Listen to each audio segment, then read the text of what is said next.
start the satsang. First question.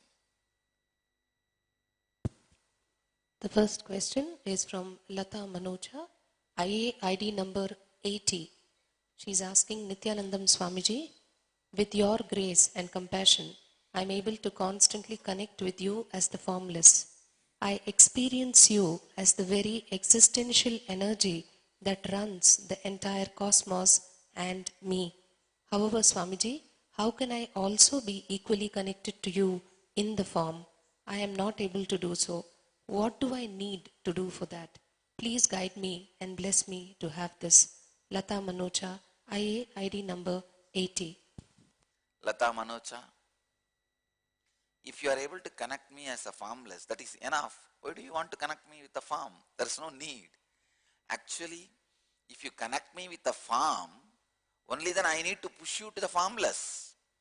If you are already able to connect as a formless, you are on the right track, or you are achieving what needs to be achieved. So you don't need to worry that you are not able to connect through form. But one thing I can tell you, I smell little hypocrisy in the whole whatever you call as connection. If it is authentic, as you say, as you claim, connection with my formless, you will not even have this craving. You want to connect with form also. Because my form is not out of my formlessness. My form is part of my formlessness. If you are connecting with the formlessness, as you claim, you will not even have the feeling you are not connecting with my form. So please understand, in me, my formlessness is form of my part. My formlessness is part of my form. My form is part of my formlessness. So if you connected to any one, you will not feel you are not connected to the other one. My form is part of my formlessness. My formlessness is part of my form. So if you connect even with one, you will automatically connect with the other also. There won't be any problem, any disturbance. The moment you say you are connected to one and you are not able to connect to the other one, I think there is something fishy, some hypocrisy. Look into that and correct that hypocrisy. That's all you need to know. You need to only correct those hypocrisy, nothing else.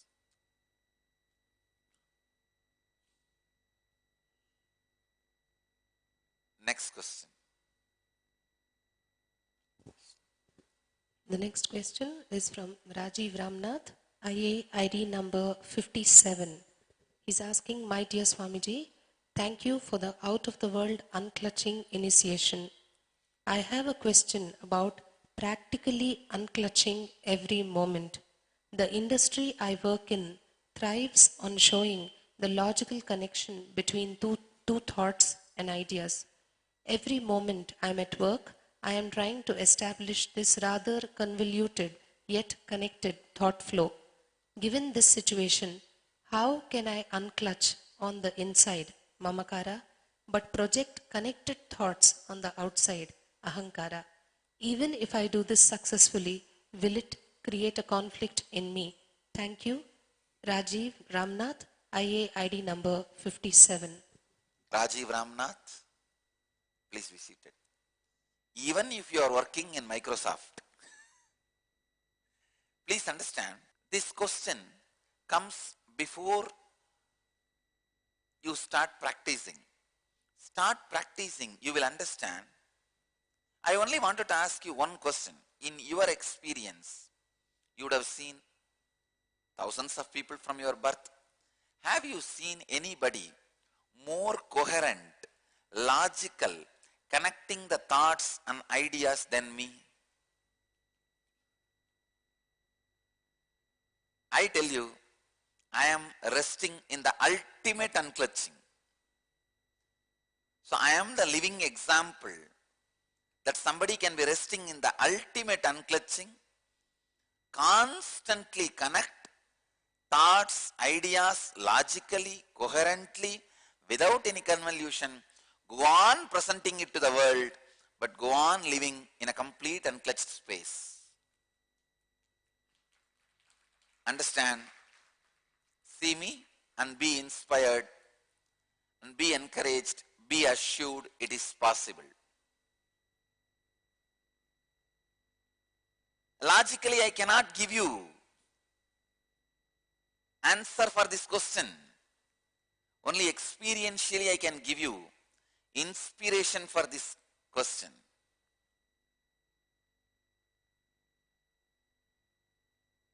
You would have heard, I don't know, hundreds or thousands of hours of my discourses.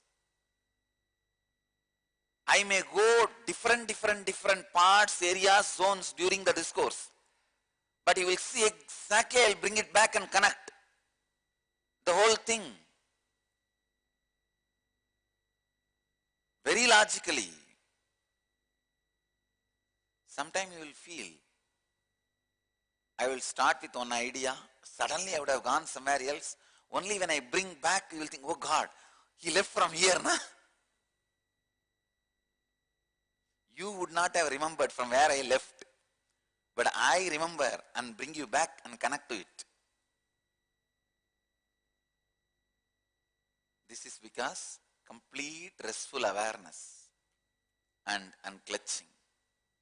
Rajiv Ramnath, if you do this unclutching as a continuous practice, not only you will be successful, you will not have any conflict.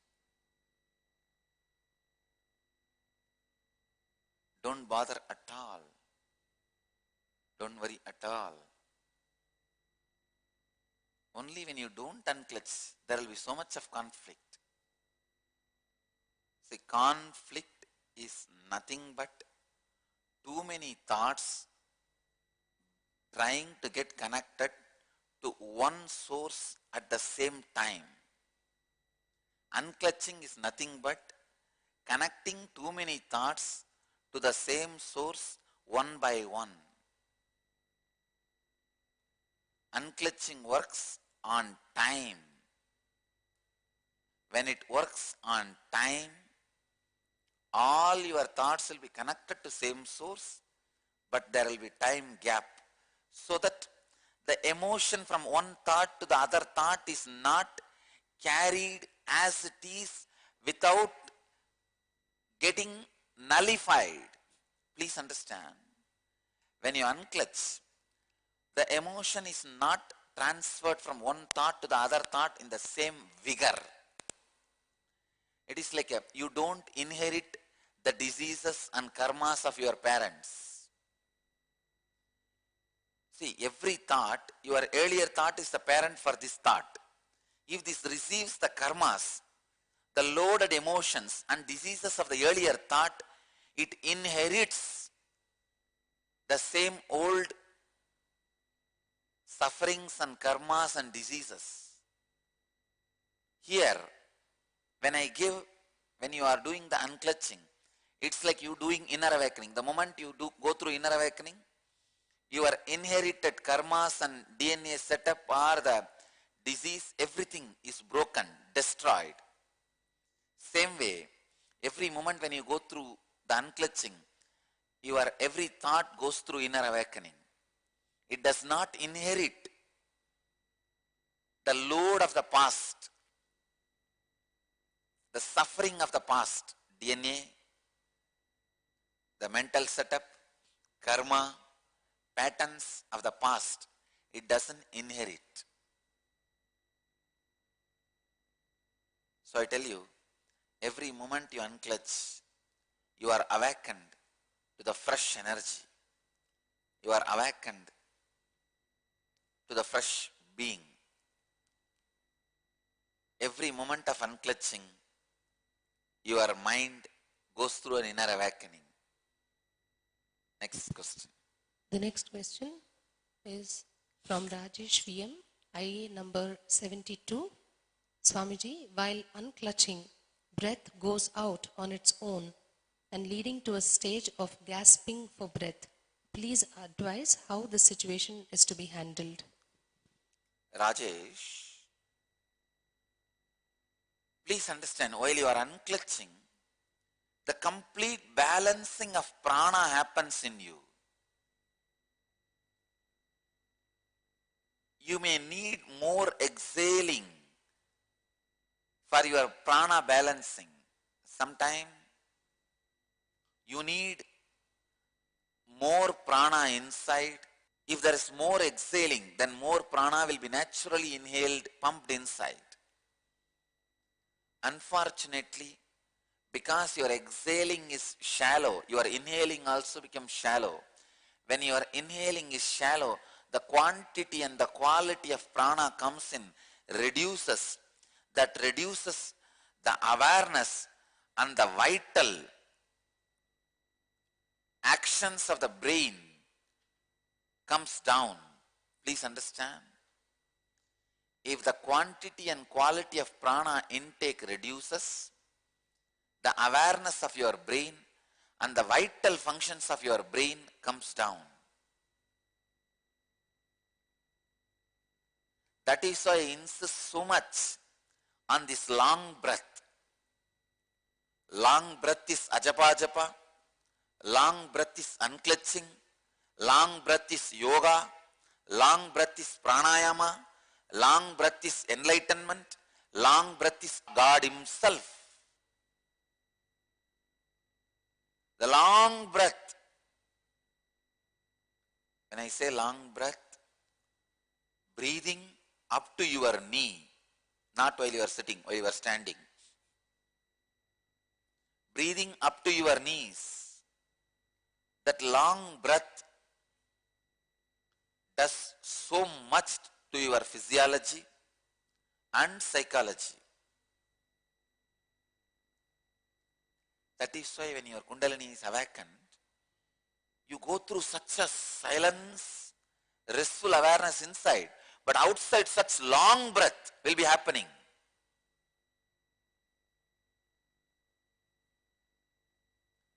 When you are unclutching, if the breath goes out on its own and leading to a stage of gasping for breath, don't worry, it is perfect.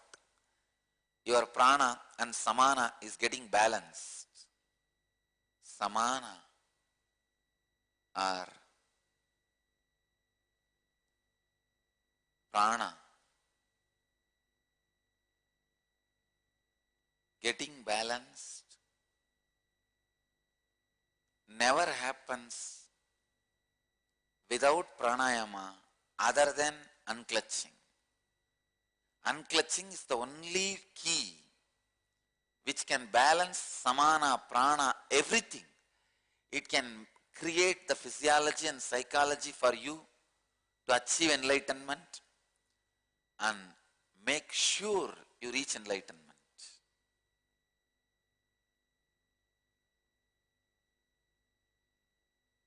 So you are on the right track. Please continue. Next. The next question is from Kailasa, IA number 1.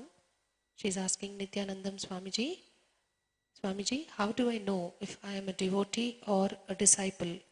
Also, Swami, how do I reduce the strength of the mind? Thank you. Kailasa, please understand, disciple and devotee. To tell you honestly, I don't even want to separate these two anymore. In those days where I was not expressing so vividly these extraordinary experiences and energies, we could have had the two categories, devotee and disciple. Disciple means a person who completely dedicates the eye and mind with a strong experience that I am his life's goal. Devotee means more a person who uses my teachings and me and the feeling connection, everything to enrich his life. All these classifications was meaningful in those days.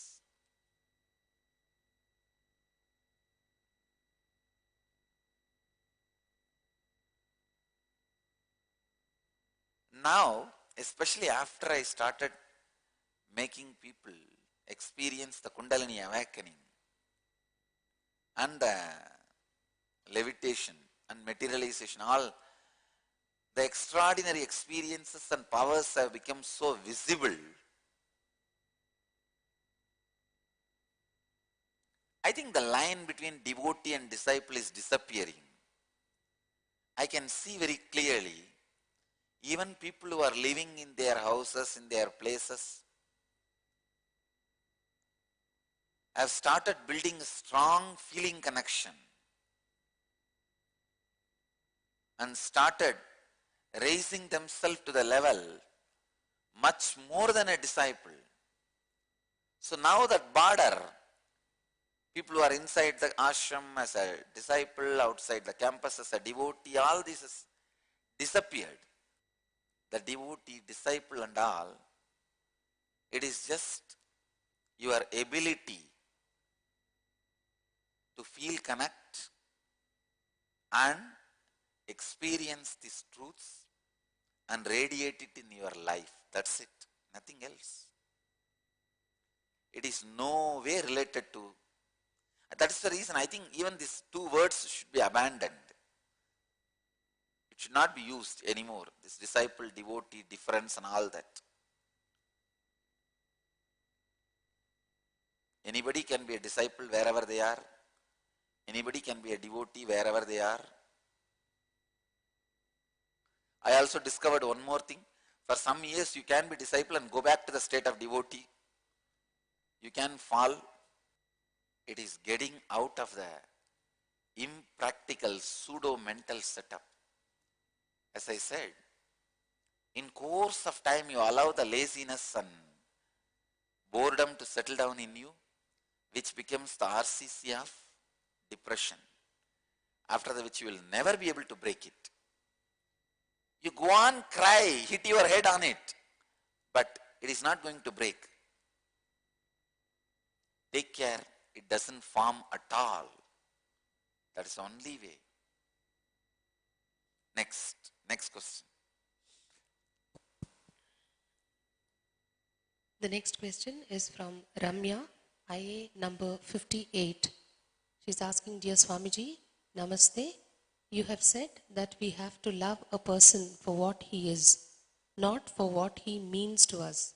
So how do we achieve such love and detachment at the same time? Please explain. Nityanandam, Ramya, IA number 58.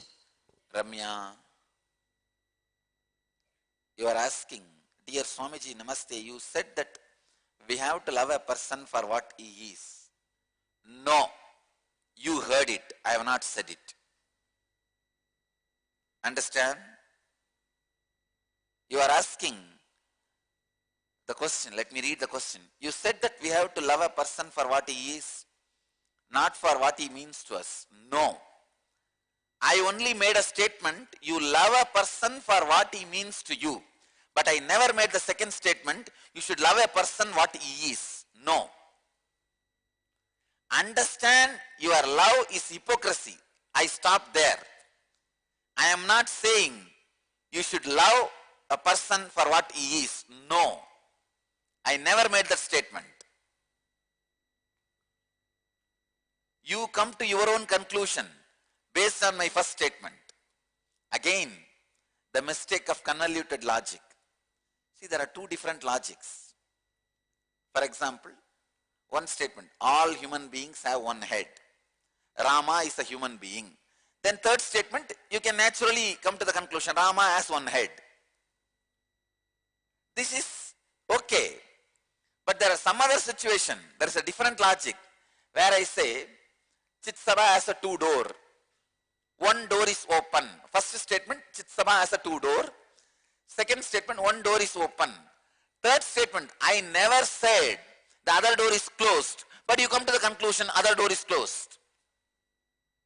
I only made the statement, one door is open.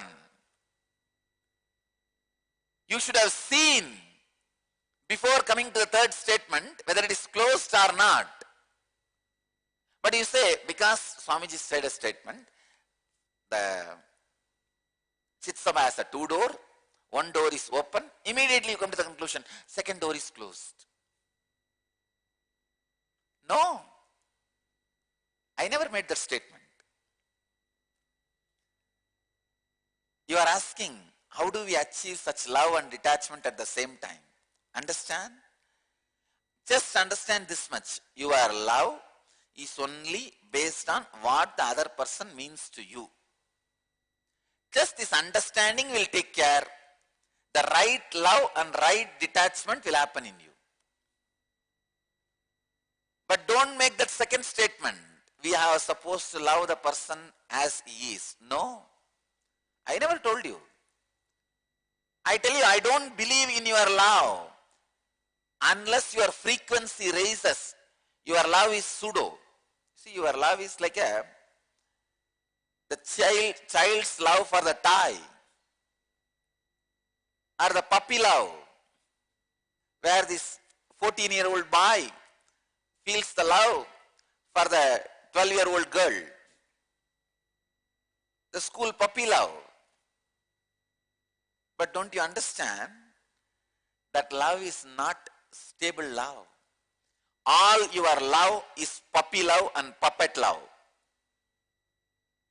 All your love, including your love for me, is a puppy love. The other day I was telling one of my disciples, see me in the Akashic reading, all your love will disappear. I told her, see me in the Akashic reading, all your love will disappear. You only know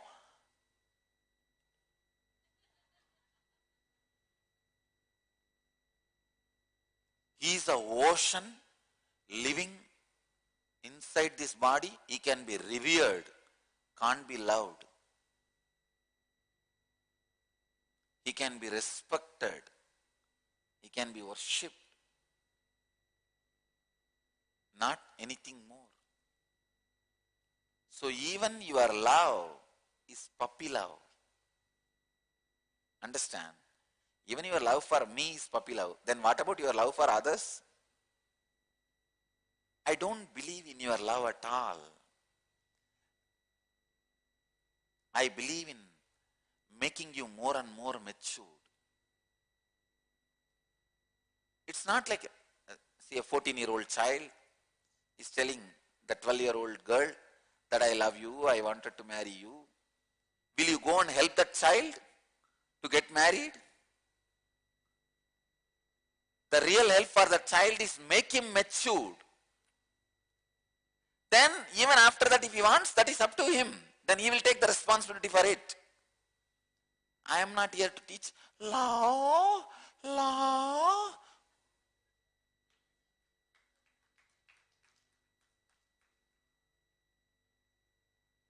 All this pseudo nonsense. No. I neither believe in love nor believe in your love. I only wanted you to understand the hypocrisy of your love.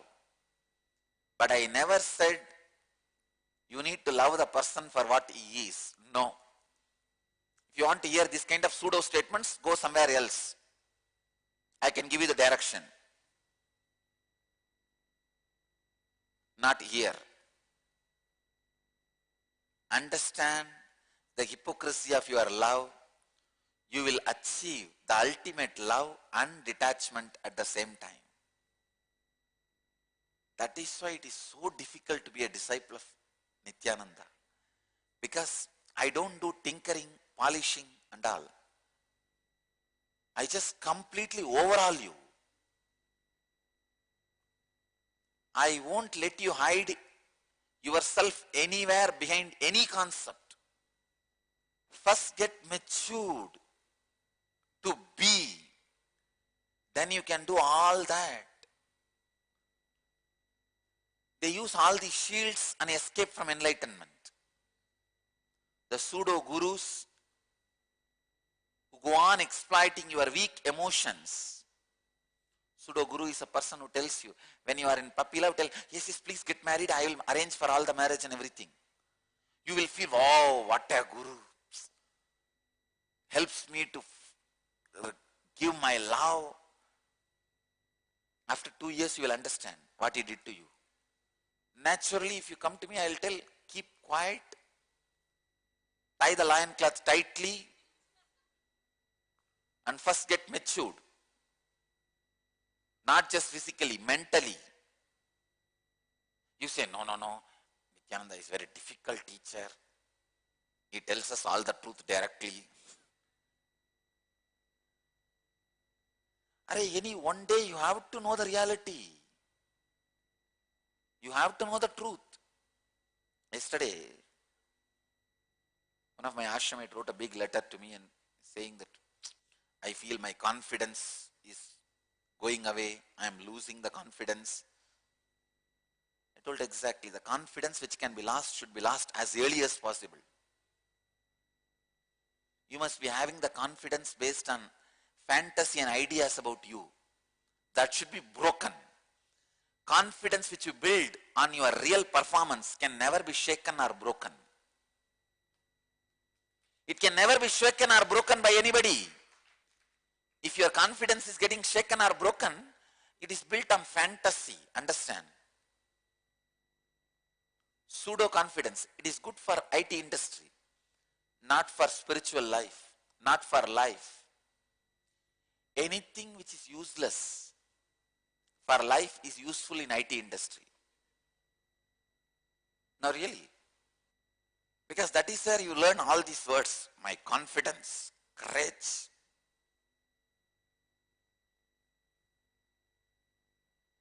All these pseudo words you learn. I tell you, the first step to learn love is go through identity crisis.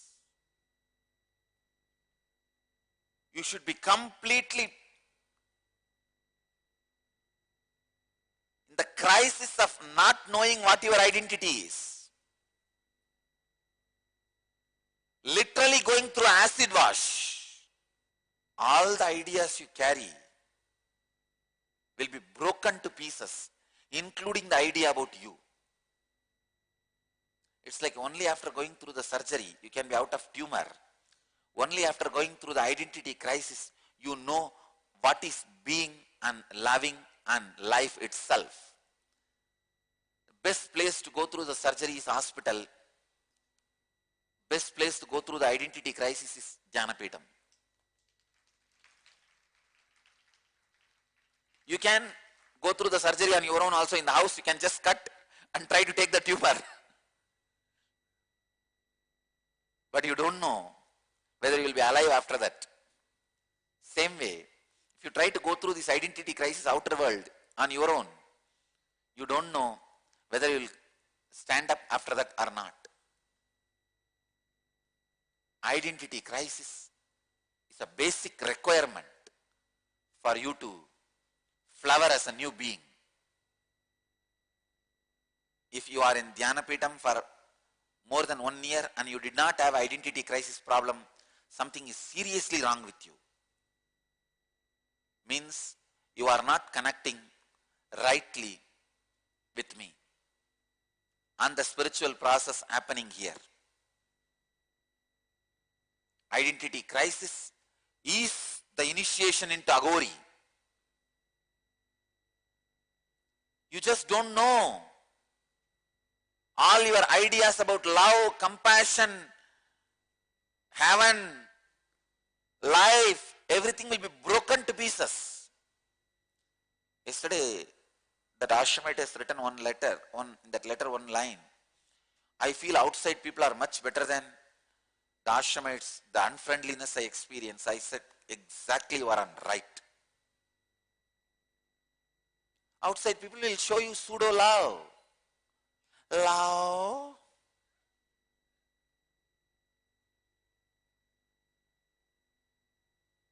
But here my ashramites are just reflecting you to you. are standing just with bones as a skeleton, but you expect the other person should have a lot of flesh and be a cushion for you. No. If you are a skeleton, these guys are going to be a skeleton for you.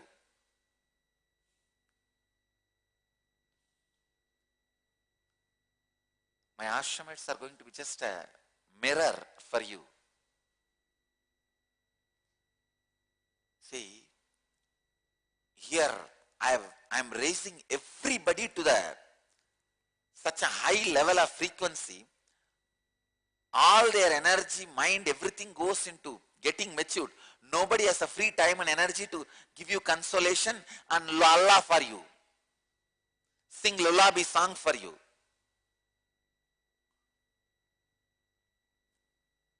Only if you have extra time and energy and attention, which you have spare, you can go around and give, Lola, how are you? Doing well? The so-called idiotic friendliness. But here, people are very authentic and clear.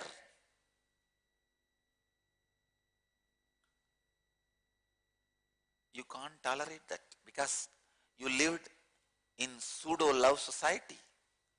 Society is pseudo-love. That is why I always tell people. Ramakrishna tells, if a worm from the filth is put in the rice pot, it will die. This place is a pot of rice. Society is from filth, dung.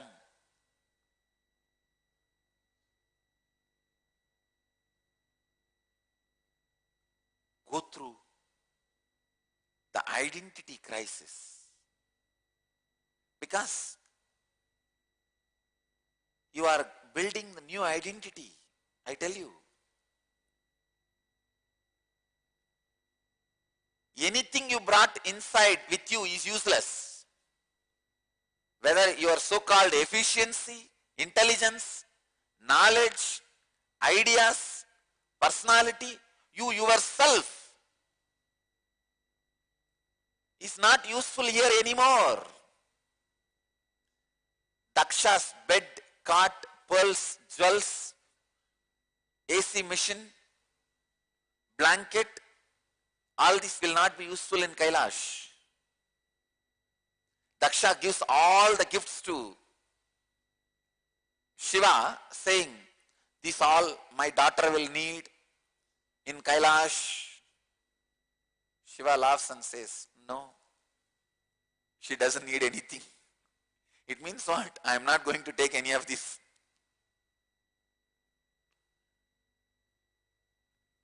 Nothing from Daksha's palace will be useful in Kailash. Whatever you are bringing, whether external or internal, ideas or concepts, everything is from Daksha's palace. This is Kailash. Don't bring it in. I can't let that in. Go through the identity crisis.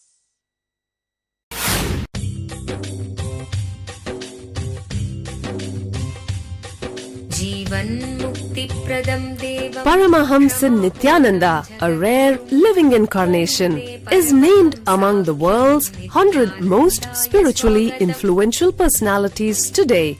Paramahamsa Nityananda has been placed alongside Dalai Lama, Nelson Mandela, Oprah Winfrey, Paulo Coelho and others by Mind, Body, Spirit, the world's top esoteric magazine from Watkins, London's oldest and largest bookstore. A yogi by birth, he has been expressing his power of enlightenment since birth. He has authored more than 500 books in Tamil and English. Translations of these books are available in 26 languages in Telugu, Kannada, Malayalam, Hindi, Sanskrit, Gujarati, Oriya, Bengali, Marathi, French, Malay, Polish, Portuguese, Italian, German, Danish, Spanish, Russian and Chinese. He is also an exemplary speaker with over 10,000 hours of profound life solutions through his discourses. Social services such as Annadan, free medical care, free educational services, with ashrams, schools, temples, hospitals established in more than 140 places around the world, offering exceptional services. A powerful spiritual healer who has healed millions of people of diseases from migraine to cancer. A Kriya Yogi who has formulated Kriyas for physical health and mental well-being, benefiting thousands. A living master who offers practical solutions for our everyday problems. He is the founder and spiritual head of Nityananda Dhanapeetham, a spiritual powerhouse who has revived the sacred Vedic tradition by establishing Vedic temples in places like Los Angeles, San Jose, Seattle, Toronto, Ohio, Oklahoma, Phoenix, St. Louis, Malaysia, Brazil, Paris, Guadeloupe, Dallas, New York, New Jersey, Atlanta, Calgary, Vancouver, Singapore, and places in India like Bengaluru, Hyderabad, Tiruvannamalai. A spiritual guru for 10 million followers, an incarnation who transmits the highest spiritual energy through initiation, a contemporary yogi who has revived the Vedic science of yoga worldwide through thousands of yoga centers, an adept in Ashtamahasiddhis, mystical yogic powers, who has effortlessly awakened the Kundalini of thousands and graced them with spiritual powers, a dynamic young guru who is an inspiration for thousands of youngsters, India's most watched spiritual guru online, a beacon of spiritual light who has triumphed over the forces of religious terrorism and political persecution. Paramahamsa Nityananda is an eternal Kalpataru, blessing the world with the boons of material abundance and spiritual enlightenment. आनन्दानुभवास्वादं सर्वरोगनिवारकं वन्दे पापविनाशक्तं नित्यानन्दाय स्वागतं नित्यमुक्तं निर्विकल्पं ध्यानलोकप्रदीपकं वन्दे शान्तमयं बन्धं नित्यानन्दाय स्वागतम् आनन्दगन्धसञ्चारं सर्वोपाधिविनिर्मुक्तं वन्दे ज्ञानालयं नाथं नित्यानन्दाय स्वागतम्. Let you all achieve, experience, live, express, radiate, share and explode in eternal bliss. Nityananda. Nityananda Dhanapeetham, Nityananda Nagar off Mysore Road, Bidadi, Bangalore 562109. Contact 09742203311. www.nityananda.org. www.youtube.com/lifeblissfoundation.